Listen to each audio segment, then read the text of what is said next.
चलो स्टार्ट करते हैं चैप्टर 5।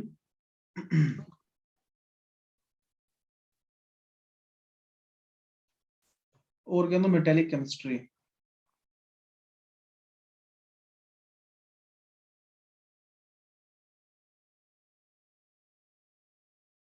ऑर्गेनोमेटेलिक केमिस्ट्री तो ऑर्गेनोमेटेलिक कंपाउंड्स की बात करो या ऑर्गेनोमेटेलिक केमिस्ट्री की बात करो, एक ही चीज है। ऑर्गेनोमेटेलिक कंपाउंड मतलब कि हम एक स्पेसिफिक या कुछ कंपाउंड्स की बात कर रहे हैं, और ऑर्गेनोमेटेलिक केमिस्ट्री यानी कि हम उसकी पूरी ब्रांच की बात करते हैं। ठीक है ना। वो ब्रांच जिसके अंदर हम ऑर्गेनोमेटेलिक कंपाउंड्स की स्टडी करते हैं उसको हम ऑर्गेनोमेटेलिक केमिस्ट्री कहते हैं। तो जब भी हम ऑर्गेनोमेटेलिक कंपाउंड्स का डिस्कशन करेंगे, that means that is also called organometallic chemistry. अब सबसे पहली चीज समझने वाली क्या है, organometallic compound that means OMC, in short organometallic compound. और आपने एक डेफिनेशन पढ़ी किसके अंदर कि those compound which have direct carbon metal bond, यानी कि वे कंपाउंड्स जिनके अंदर कार्बन एटम डायरेक्टली मेटल से जुड़ा हुआ होगा, वो सारे कंपाउंड्स क्या कहलाते हैं, ऑर्गेनोमेटेलिक कंपाउंड्स। आपके एग्जाम में इससे रिलेटेड भी क्वेश्चन पूछता है, एक दो क्वेश्चन तो इसी से आ जाता है कि कौन सा ऑर्गेनोमेटेलिक कंपाउंड्स है। ठीक, तो कुछ ऑर्गेनोमेटेलिक कंपाउंड्स के बारे में आपको पता होना चाहिए, उनकी बेसिक इंफॉर्मेशन आपको होनी चाहिए। ठीक है। तो यहाँ पे ऑर्गेनोमेटेलिक कंपाउंड्स क्या होगा, कंपाउंड विच है at least one direct metal carbon bond, compound which have at least one direct metal carbon bond। ठीक है ना, डेफिनेशन तो यही है, बट कुछ इसके एक्सेप्शन भी होंगे। मतलब कुछ कंपाउंड ऐसे होते हैं जिनके अंदर कार्बन का और मेटल का बॉन्ड होता है, बट वो ऑर्गेनोमेटेलिक कंपाउंड्स नहीं होते। वो सारी बात हम यहाँ पे करेंगे इसके अंदर। फॉर एग्जाम्पल, अगर हम आपसे कहें इथाइल लिथियम, जैसे आपने अपने कंपाउंड पढ़ा था एल्काइल लिथियम, यानी कि RLI। आर का मतलब आर कोई भी एल्काइल ग्रुप हो सकता है, फॉर एग्जांपल CH3Li या C2H5Li। ठीक है ना। तो यहाँ पे जो कार्बन था वो डायरेक्ट किससे जुड़ा हुआ था, लिथियम से। जब लिथियम से डायरेक्ट अटैच होगा, मेटल का नेचर बहुत ज्यादा इलेक्ट्रोपॉजिटिव होता है, इसलिए मेटल के पास तो पॉजिटिव चार्ज होता है। ठीक, और जो कार्बन उससे अटैच होगा, यानी कि मेटल के पास तो क्या होगा, पार्शियली पॉजिटिव चार्ज, और कार्बन के पास होगा पार्शियली नेगेटिव चार्ज। इसका मतलब आप एक बात समझ लो कि जब किसी ऑर्गेनोमेटेलिक कंपाउंड के अंदर कार्बन मेटल से जुड़ा हुआ होता है, ये बात समझना ध्यान से, तो मेटल की टेंडेंसी होती है इलेक्ट्रॉन को रिलीज करने की, और कार्बन इलेक्ट्रॉन्स को अपनी तरफ अट्रैक्ट करता है, क्योंकि कार्बन मोर इलेक्ट्रोनेगेटिव होता है। क्या होता है ये, मोर इलेक्ट्रोनेगेटिव देन मेटल। तो मेटल के पास तो क्या होता है, पार्शियल पॉजिटिव चार्ज, कार्बन के पास होता है पार्शियली नेगेटिव चार्ज। ठीक, या हम ये कह सकते हैं कि कार्बन और मेटल बॉन्ड के अंदर आयनिक कैरेक्टर भी काफी अच्छा खासा होता है। आयनिक बॉन्ड, आयनिक नेचर भी होगा। आयनिक नेचर का मतलब प्लस और माइनस वाला। ठीक, तो ऐसी कंडीशन में जब कार्बन मेटल से अटैच होगा, तो कार्बन जो है उसके पास नेगेटिव चार्ज आएगा, और वो या तो न्यूक्लियोफाइल की तरह काम करेगा, ठीक है ना, या फिर वो बेस की तरह काम करेगा। ये डिपेंड करता है, डिपेंड्स ऑन कंडीशन। ठीक है ना, ये तो कंडीशन पर डिपेंड करता है कि वो न्यूक्लियोफाइल होगा या बेस होगा वो। ठीक है ना, बट आप ये बात समझ ले कि वो या तो न्यूक्लियोफाइल की तरह काम करता है या फिर बेस की तरह काम करता है। तो वो सभी कंपाउंड जिनके अंदर कार्बन और मेटल का डायरेक्ट बॉन्ड होगा, उन सारे कंपाउंड्स को हम बोलते हैं ऑर्गेनोमेटेलिक कंपाउंड्स। इसके अलावा एक और कंपाउंड था TEL, TEL, tetra ethyl lead. इसमें क्या होता है, ये जो टेट्रा इथाइल लेड है, इसमें पीबी होता है, और पीबी के पास 4 इथाइल ग्रुप जुड़े होंगे, ET। ये ET जो है शॉर्ट रिप्रेजेंटेशन है। ET का मतलब होता है C2H5। ठीक है, और ये जो ET होता है, इसके बारे में लिख लेना, ये एंटी नोकिंग एजेंट होता है, एंटी नोकिंग एजेंट, ठीक है ना। एंटी नोकिंग एजेंट का मतलब होता है जो इंजन होता है ना, इंजन के अंदर नोकिंग होती है, नोकिंग मतलब वो जो इंजन आवाज करता है, ठीक है ना, तो उस नोकिंग को कम करने के लिए उसके अंदर टेट्रा इथाइल लेड मिलाया जाता है, जिसको हम बोलते हैं एंटी नोकिंग एजेंट। बात समझ में आई। इसके अलावा और इसके एग्जांपल हो सकते हैं फेरोसीन, फेरोसीन, फेरोसीन जो है, फेरोसीन के अंदर क्या होता है, साइक्लोप्रोपेन रिंग होती है, एक 5 मेंबर रिंग, 2 रिंग होगी, और उन 2 रिंग्स के बीच में जब एक Fe मेटल बीच में जुड़ जाती है, अब ये जो Fe मेटल है ना, देखो ये जो ये जो 5 मेंबर रिंग आपको दिख रही है, ये एक्चुअल में C5H5 नेगेटिव, इसका मतलब है साइक्लो पेंटाइनाइल, साइक्लोपेंटाइनाइल एनायन, ठीक है ना। ये जो रिंग थी आपकी 5 मेंबर्ड, इसके पास नेगेटिव चार्ज था, यानी कि ये जो रिंग है ना, ये रिंग कुछ इस तरह की है, डबल बॉन्ड और इसके पास नेगेटिव चार्ज, यानी कि ये एरोमेटिक रिंग है। तो ये रिंग जो 2 रिंग इस तरह की मिल गए, अब इसके पास नेगेटिव चार्ज है, तो किसकी तरह काम कर रहा है, लाइगैंड की तरह है, किसकी तरह काम कर रहा है, लाइगैंड की तरह, वो मेटल से अटैच है। तो ये दोनों रिंग जो है ये Fe को बीच में बांध कर रखते हैं। इस टाइप के कंपाउंड जो होते हैं उनको हम बोलते हैं sandwich compound, sandwich compound. Sandwich compound के अंदर यहाँ पे Fp हो सकता है, Mn हो सकता है, निकिल हो सकता है, बहुत सारी मेटल, या ये जो रिंग थी 5 मेंबर, ये 6 मेंबर भी हो सकती है। तो इस टाइप के कंपाउंड जिनके अंदर एक रिंग ऊपर एक रिंग नीचे और उनके बीच में एक मेटल होती है, सैंडविच ऐसे तो बनता है ना, भाई ब्रेड ऊपर और नीचे ब्रेड और बीच में उसकी फिलिंग, तो उस तरह से सैंडविच बनता है। तो ये जो कंपाउंड थे, this compound looks like a sandwich, so we can say such compounds as a sandwich compound. बात समझ में आई आपको। जी सर। सभी को सभी को समझ आ रहा है, हमने बात की ये कुछ कंपाउंड थे। और देखो जो हम बात कर रहे हैं ना ऑर्गेनोमेटेलिक कंपाउंड की, हम उनसे रिलेटेड बात कर रहे हैं कि उनका एप्लीकेशन भी क्या है, उसके बारे में आपको थोड़ा थोड़ा सा पता होना चाहिए, ठीक है। तो ये तो बात हुई ऑर्गेनोमेटेलिक कंपाउंड की, बहुत सारे ऑर्गेनोमेटेलिक कंपाउंड हो सकते हैं, ठीक, उसकी कोई लिमिट नहीं है। बट अब हम बात करेंगे उन कंपाउंड की जो ऑर्गेनोमेटेलिक कंपाउंड की तरह दिखते हैं बट होंगे नहीं, ठीक है ना।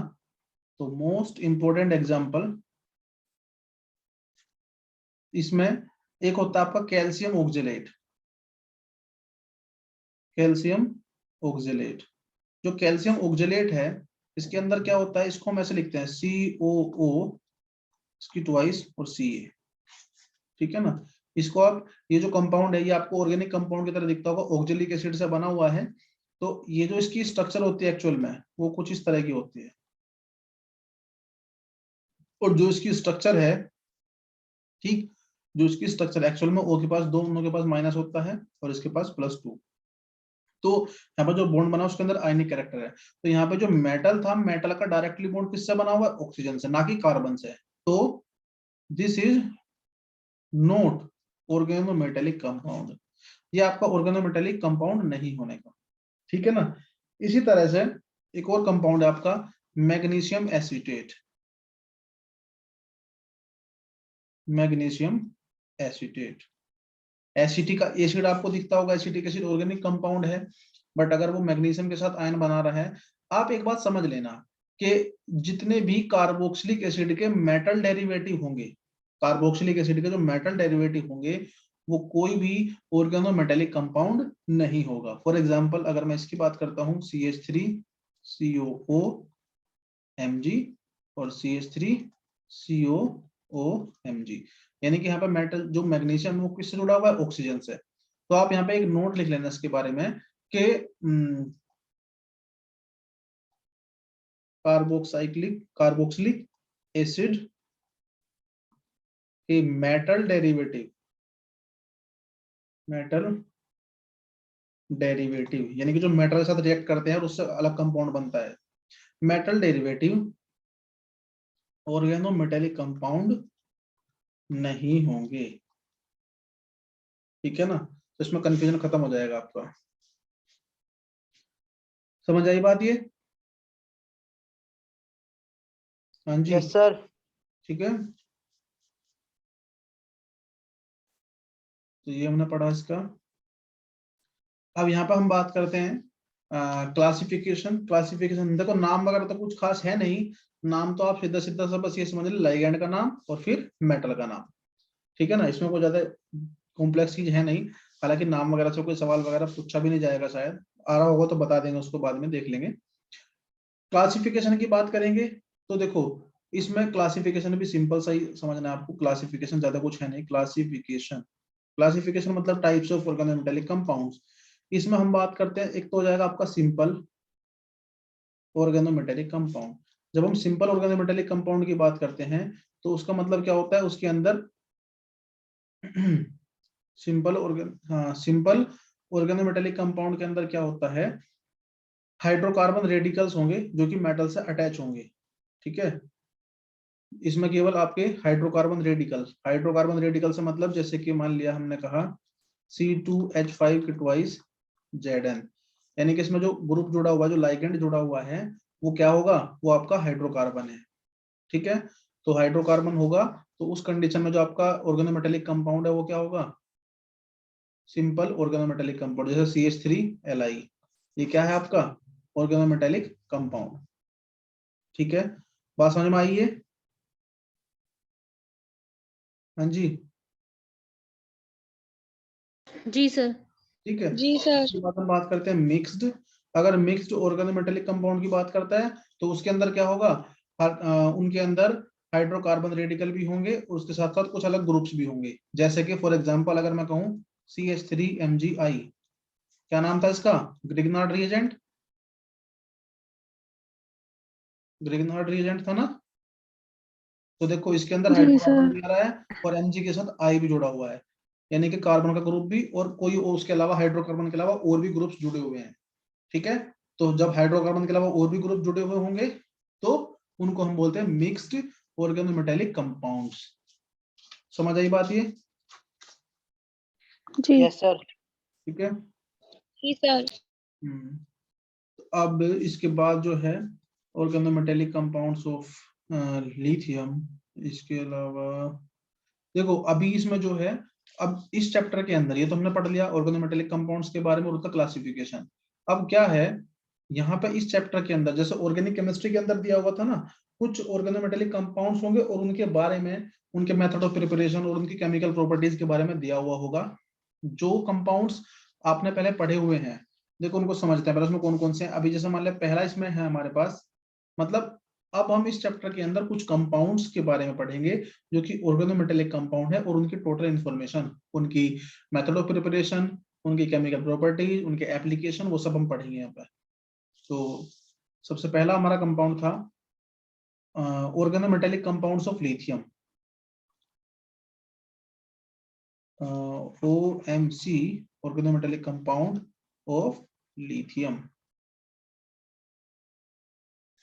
अच्छा, लिथियम के जो ऑर्गेनोमेटेलिक कंपाउंड्स थे कौन कौन से थे? हाँ जी,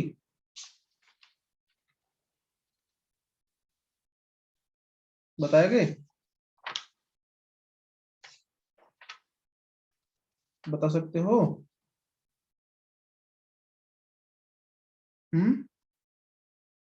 कोई से भी ना।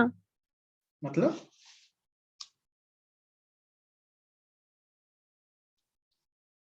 इसका क्या मतलब है? हम पढ़ रहे हैं organometallic compound of lithium, lithium के कोई ऑर्गेनोमेटेलिक कंपाउंड होते ही नहीं है। हम्म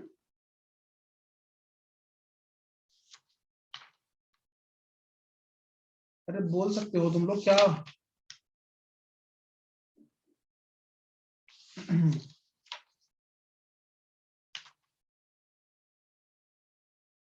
आवाज कहाँ चली गई तुम्हारी, आवाज आ रही मेरी? यस आ सर। रही। हाँ, तो जवाब क्यों नहीं दे रहे फिर? ये बोल दो पता ही पता ना नहीं। जी। हाँ, तो ये भी तो बोल सकते हो ना, पता नहीं। ये भी तो जवाब ही है ना एक। चुप बैठना कौन सा रिस्पॉन्स है? इसमें शर्म सी लगा है जी बोलने में। अच्छा,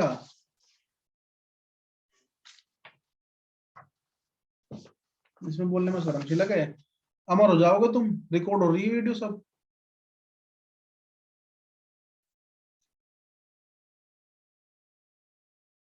देखो जी, ऑर्गेनोमेटेलिक कंपाउंड्स ऑफ लिथियम, अरे लिथियम के साथ कार्बन का बॉन्ड RLI, एल्काइल लिथियम, ये सब क्या है, एल्काइल लिथियम, एल्काइल लिथियम, ये पढ़ा नहीं आपने ऑर्गेनिक केमिस्ट्री के अंदर। इसके अलावा एक और रिएजेंट था जिसको हम बोलते थे गिलमान रिएजेंट, गिलमान रिएजेंट R2CuLi, ये पढ़ा नहीं था आपने, कॉन्जुगेट एडिशन देता था ये, याद थोड़ी ना होगा, पर हम तो भूल जाते हैं सर, ध्यान दो इसमें। तो अभी हम बात करेंगे एल्काइल लिथियम के बारे में, ठीक है ना। तो एल्काइल लिथियम को बनाने के बहुत सारे मेथड हो सकते हैं, एल्काइल लिथियम को बनाने के बहुत सारे मेथड हो सकते हैं, उसमें कौन कौन से मेथड हैं? सबसे पहला मेथड है इसमें जी, मेथड ऑफ प्रिपरेशन में हम पढ़ते हैं, by the interaction of lithium with an alkyl और एराइल हैलाइड, मतलब अगर आप लिथियम का इंटरेक्शन, अगर आप, सबसे पहला मेथड इसका, पहला कंपाउंड आपका एल्काइल लिथियम, और उसका मेथड सबसे पहला था, मैं डायरेक्ट बताऊंगा आपको, लिखने के लिए उसमें केवल थोड़ा सा आप उसको समझ लो, और लिखने के लिए आप बुक्स का यूज कर सकते हैं उसके नोट्स वगैरह लिखने के लिए, क्योंकि यहाँ से कुछ सवाल पूछे जा सकते हैं, ठीक है। तो ये जो चैप्टर है, ये आपका यहाँ पे भी आपको हेल्प करेगा, ये पूरा ये टॉपिक जो ये एल्काइल लिथियम वाला है, और ये ऑर्गेनिक केमिस्ट्री के अंदर भी है, ठीक है ना। तो ये दो जगह बेनिफिट देगा आपको, ध्यान से समझना इसकी जो रिएक्शंस है। अब यहाँ पे पहली कंडीशन थी कि अगर आपने मान लिया RX एल्काइल लिथियम और उसकी रिएक्शन आपने, सॉरी एल्काइल हैलाइड, उसकी साथ आपने डायरेक्ट Li लिथियम के साथ करी, तो लिथियम जो है वो X को रिप्लेस कर देगा और वहां पे जो है RLi जुड़ जाएगा और प्लस में LiX, ठीक है ना। तो ये सिंपल मेथड था। अब यहाँ पे R की प्लेस पे आप मिथाइल ले लो, इथाइल ले लो, कोई भी हैलोजन ले लो। मान लिया आपने लिया C2H5Cl प्लस 2Li, तो क्या रिएक्शन होगी, C2H5Li प्लस LiCl, ठीक है ना। तो ये बन गया आपका ऑर्गेनोमेटेलिक कंपाउंड, दैट मींस क्या नाम है इसका, इथाइल लिथियम। लिथियम, ठीक है। तो ये इसका पहला मेथड था जी। दूसरा मेथड होगा, सारे मेथड याद रखने की जरूरत नहीं है, कुछ इंपॉर्टेंट होंगे उनको जरूर लिख लेना आप लोग, ठीक है ना। बुक में तो सारे हैं, मैं आपको सभी के बारे में थोड़ा थोड़ा बता दूंगा। इसके अलावा दूसरा था कि अगर आपने ऑर्गेनो मरकरी कंपाउंड की रिएक्शन, ऑर्गेनो मरकरी, मरकरी का फॉर्मूला क्या होता है, Hg। अगर आपने ऑर्गेनो मरकरी कंपाउंड की रिएक्शन किसके साथ करी, organo mercury react with lithium, तो ऑर्गेनो मरकरी जब लिथियम के साथ रिएक्ट करेगा तो उस कंडीशन में भी क्या बनेगा आपका, alkyl lithium, that means R2Hg, ठीक है। और इसकी रिएक्शन आपने किसके साथ कर दी, Li के साथ, 2Li, ठीक। तो Li जो है बिल्कुल हेलोजन की तरह Hg को रिप्लेस कर देगा और RLi बनेगा प्लस Hg, ये सेपरेट हो जाएगा Hg। और यहाँ पे जो है ना, एक बात ध्यान रखना, 2Li बनता है, यानी कि Hg जो है ना मरकरी मेटल, ये बिल्कुल सेपरेट हो जाता है, ठीक। दो दो लिथियम जो है वो, क्योंकि लिथियम जो होता है वो मरकरी से, देखो यहाँ पे एक तरह का क्या हुआ है, यहाँ पे मेटल एक्सचेंज हुआ है, क्या हुआ है यहाँ पे, मेटल एक्सचेंज। मतलब मेटल एक्सचेंज का मतलब ये है, क्योंकि लिथियम जो है वो ज्यादा रिएक्टिव मेटल है, और more reactive metal less reactive को क्या करेगी, रिप्लेस कर देगी। तो जो ये इसमें जो R2Hg था, इसका मतलब क्या था, RHgR, तो Hg जो है ये भी तो एक मेटल ही है ना, मेटल। और Hg जो मरकरी है वो एक ऐसी मेटल है जो कि लिक्विड स्टेट में है। नॉर्मली मेटल क्या होती है आपकी, सॉलिड स्टेट में होती है, बट मरकरी एक ऐसा एक्सेप्शनल मेटल है जो कि नॉर्मल टेम्परेचर पे, जो कि रूम टेम्परेचर पे लिक्विड स्टेट में होता है, ठीक है। तो जो लिथियम था वो क्योंकि रिएक्टिव मेटल था, तो वो क्या करेगा, वो एल्काइल ग्रुप और मरकरी के बॉन्ड को तोड़ेगा और उसको रिप्लेस कर देगा, ठीक है। तीसरा सर मेथड, जिसका रीजन क्या हो कि नॉर्मल टेम्परेचर पे लिक्विड रहे, नॉर्मल फुलफिल्ड। क्या, ना ना ना, ऐसा कुछ नहीं है इसका रीजन तो मुझे भी नहीं पता क्या है, बट मेनली यही कह सकते हैं कि इसके अंदर जो इसका मेटेलिक बॉन्ड है वो वीक है, ठीक। और ये एक्सेप्शनल जो है इसका कुछ ना कुछ तो रीजन होगा, बट एक्यूरेट रीजन तो मुझे अभी नहीं पता इसका क्या है, ठीक है ना। बट ये एक्सेप्शनल है, और एक्सेप्शनल भी इसको इसलिए कहा गया क्योंकि ये मतलब नॉर्मली कोई मेटल होती ही नहीं है। मेटल तो हम कहते हैं सॉलिड स्टेट में होती है, ठीक है ना, क्योंकि इसकी कुछ प्रॉपर्टी मेटल की तरह की है, कुछ नॉन मेटल की तरह की है, मतलब एक दो एक आधी को है, ज्यादा नहीं है, ठीक है जी। तो जो थर्ड है आपका, थर्ड पॉइंट ये इंपॉर्टेंट है, इसको ध्यान रखना। इसमें क्या है, by metal halogen exchange in ether, by metal halogen exchange, ठीक है। मेटल हैलोजन एक्सचेंज ये कैसे होगा, मेटल हैलोजन एक्सचेंज जो है, ये जो मेटल हैलोजन एक्सचेंज है, इसमें होता क्या है, आपका एल्काइल लिथियम होता है आर एक्स, ठीक है, और आर एल आई होता है, ठीक है, आर एक्स और आर एल आई। देखो ऑलरेडी एक आपके पास एल्काइल लिथियम कंपाउंड होता है, और वो alkyl lithium compound alkyl halogen के साथ रिएक्ट करता है, और उस कंडीशन में यहाँ पे जो लिथियम था वो हैलोजन को एक्सचेंज कर लेता है, यानी कि यहाँ पे आर एल आई बनता है, और इसको मैं आर डैश लिख लेता हूँ, और आर डैश एक्स, ठीक। इसको हम बोलते हैं लिथिएशन, लिथिएशन। असल में ये जो मेटल एक्सचेंज होने का रीजन था ना, मेटल हैलोजन एक्सचेंज होने का रीजन था, वो रीजन ये था कि देखो भाई, अगर मान लिया आपका एल्काइल ग्रुप, सुनना ध्यान से, अगर आपका एल्काइल ग्रुप हैलोजन से जुड़ा हुआ है तो एल्काइल ग्रुप के पास क्या होगा, पॉजिटिव चार्ज, और अगर आपका एल्काइल ग्रुप लिथियम से जुड़ा हुआ है तो उसके पास होगा पार्शियली नेगेटिव चार्ज, ठीक है ना। अब इन दोनों ग्रुप में से जिसके पास नेगेटिव चार्ज स्टेबल होता है वो तो नेगेटिव चार्ज को प्रेफर करेगा, और जिसके पास पॉजिटिव चार्ज स्टेबल होता है वो पॉजिटिव चार्ज को प्रेफर करेगा। तो अब जैसा मान लिया आपने एक चीज पढ़ी थी, मान लिया अगर हम कहें कार्ब एनायन की स्टेबिलिटी, कार्ब एनायन की स्टेबिलिटी तो वो क्या था, 1 डिग्री, 2 डिग्री और 3 डिग्री। तो अगर आपका यहाँ पे ये जो था, मतलब आर के पास ये जो आपका आर है, आर अगर आपका CH3 है, और ये जो आपका था आर डैश, ये आपका CH3 की थ्राइस C है, तो ये 3 डिग्री वाला है, तो 3 डिग्री वाले पे नेगेटिव चार्ज तो क्या होगा, अनस्टेबल, और पॉजिटिव चार्ज क्या होगा, स्टेबल। तो जब कहीं पे ऐसी स्थिति बनती है जहां पे स्टेबिलिटी का फैक्टर हो, तो वहां अब यहाँ पे ऐसी कंडीशन में क्या होगा, ऐसी कंडीशन में जो ये CH3 था, क्योंकि CH3 के पास नेगेटिव चार्ज स्टेबल था, तो इसलिए CH3 जो है वो इस बॉन्ड को तोड़ने के बाद लिथियम यहाँ पे जो है वो एक्सचेंज हो जाएगा, यानी कि CH3 के पास तो कौन जुड़ जाएगा, Li, और ये जो CH3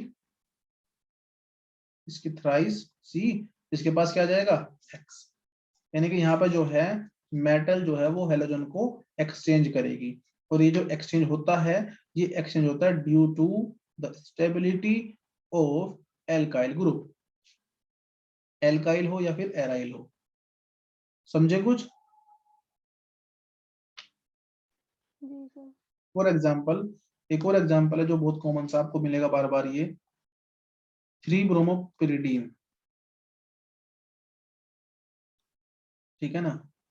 अब आपको एक चीज पता है, पिरिडीन जो थी ना वो इलेक्ट्रॉन डेफिशिएंट रिंग थी, यानी कि इलेक्ट्रॉन की कमी वाली, तो वो कोशिश करी कि उसके पास नेगेटिव चार्ज आ जाए, और C4H9 Li, H9, ये Hg नहीं है, H9 है, तो ये जो आपका ब्यूटाइल लिथियम है, ठीक है ना। अब यहाँ पर होता क्या है, यहाँ पे हेलोजन मेटल एक्सचेंज होगा, ठीक। यहाँ पर होगा क्या कि जो ये लिथियम था, लिथियम तो कहाँ चला जाएगा, पिरिडीन के पास, क्योंकि इससे पिरिडीन के पास जो है वो उसका ये नेगेटिव और ये पॉजिटिव, ठीक है ना।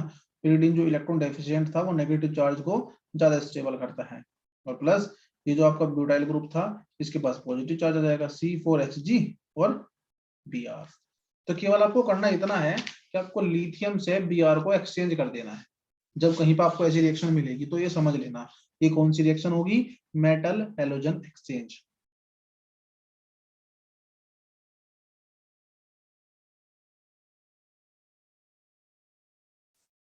मेटल हैलोजन एक्सचेंज, समझ आई बात ये? हाँ जी, जी सर। जी सर। नेक्स्ट है, नेक्स्ट है इसके बाद बाई मेटल मेटल एक्सचेंज। ये तो नॉर्मल है, इसकी जरूरत नहीं है। बाई मेटल हैलोजन एक्सचेंज, इसकी भी कोई जरूरत नहीं है। हाँ ये इंपॉर्टेंट है, by deprotonation of alkyne in liquid NH3। इसको ध्यान रखना, ये इंपॉर्टेंट रिएक्शन है, जोन से भी टाइप है ये, थर्ड फोर्थ। बाई, ये इंपॉर्टेंट रिएक्शन है जी, इसको ध्यान रखना, ये इससे सवाल आएगा पेपर में। By deprotonation of alkyne in liquid NH3, liquid ammonia. Sir जी पीछे करना एक बार।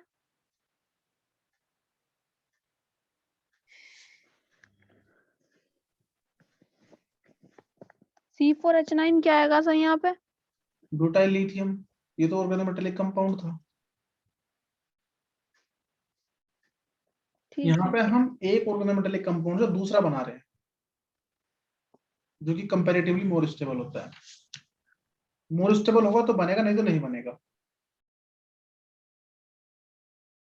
देखो जी, by deprotonation of alkyne in liquid ammonia. जो एल्काइन होता है, एक बात समझ लो आप, एल्काइन का मतलब था कार्बन, ट्रिपल बॉन्ड कार्बन, और उसके बाद जो ये हाइड्रोजन होता है, क्योंकि ट्रिपल बॉन्ड जो होता है उसका हाइब्रिडाइजेशन होता है sp, और sp जब होता है तो उसके अंदर परसेंटेज ऑफ s कैरेक्टर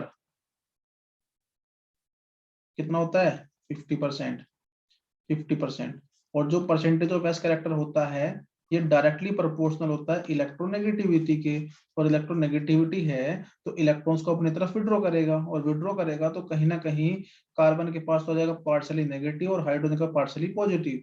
तो ये जो हाइड्रोजन था, ये स्लाइड स्लाइड मतलब थोड़ा सा स्लाइड एसिडिक हो जाता है, और जब ये थोड़ा सा एसिडिक हो जाएगा तो उस कंडीशन में जो यहाँ पे मेटल होगी, मेटल यहाँ पे इस कार्बन को ज्यादा स्टेबल करेगी। तो यहाँ पे जो हाइड्रोजन था, ये हाइड्रोजन यहाँ से निकलेगा, और हाइड्रोजन यहाँ से निकलने के बाद अगर यहाँ पे लिक्विड अमोनिया लेते हैं हम, ठीक, तो यहाँ पे क्या होगा कि H फिर C, ट्रिपल बॉन्ड C, इसके पास नेगेटिव, और यहाँ पे क्या आ जाएगा? लिथियम मेटल, जो कि पॉजिटिव है, ठीक है, और प्लस में 1/2 H2, यानी कि हाइड्रोजन यहाँ से निकल जाएगा और लिथियम जो है इसके पास चला जाएगा, ठीक। और इसको हम क्या कहेंगे? इसको हम कहेंगे लिथियम एसिटाइलाइड, लिथियम एसिटाइलाइड, ठीक। बस आपको ये समझना है कि यहाँ पे लिथियम का थोड़ा सा एसिटाइल ग्रुप का, एसिटाइलिन का एसिडिक नेचर था, जिसकी वजह से लिथियम ने वहां से हाइड्रोजन को हाइड्रोजन गैस की फॉर्म में निकाल दिया, और वहां पे आपका एसिटाइलिन लिथियम बन जाएगा। ये भी इंपॉर्टेंट रिएक्शन है, ध्यान रखना इसका। और जब ये रिएक्शन फर्दर होगी ना, एक बात और ध्यान रखना, अगर इसको एक्सेस में लिख दे, यहाँ पर लिखा रहे एक्सेस, ठीक है ना, तो दूसरी तरफ का भी हाइड्रोजन निकल जाएगा। तो यहाँ पे दोनों तरफ negative lithium positive, negative lithium positive, ठीक है ना, यानी कि फिर से इसकी लिथियम लिक्विड अमोनिया के साथ रिएक्शन हो जाएगी। समझ आई बात ये क्या सर, एरो के नीचे ऊपर? ये कुछ नहीं है, ये मैंने एरो लगाया, मैंने आपसे कहा कि अगर ये एक्सेस में लिखा हुआ है लिथियम लिक्विड अमोनिया, तो पहले ये बनेगा और फिर उसके बाद ये बन जाएगा। ये तो नहीं, उसका ऊपर नाम, वाले एरो के वहां पे। ये हम्म। एक्सेस, एक्सेस मतलब अधिक है। एक्सेस का मतलब होता है कि रिक्वायरमेंट जितनी है उतना ही दे दो। देखो, एक तो होता है एक मोल, उसको बोलते हैं कंट्रोल्ड अमाउंट में, मतलब कि एक तरह से मतलब हमें जितना हमें अपने आप से कंट्रोल करना। एक होता है एक्सेस, एक्सेस का मतलब होता है हमने उसको इतनी अमाउंट प्रोवाइड कर दी कि जहां तक भी वो रिएक्शन पॉसिबल थी वो वहां तक पहुंच जाए, ठीक है ना। अब उसमें 2 स्टेप हो, 3 स्टेप हो, 10 स्टेप हो, कितना भी हो, और ये एसिडिक के पास क्या लिख रहा? स्लाइट एसिडिक, स्लाइट मतलब थोड़ा एसिडिक होता है।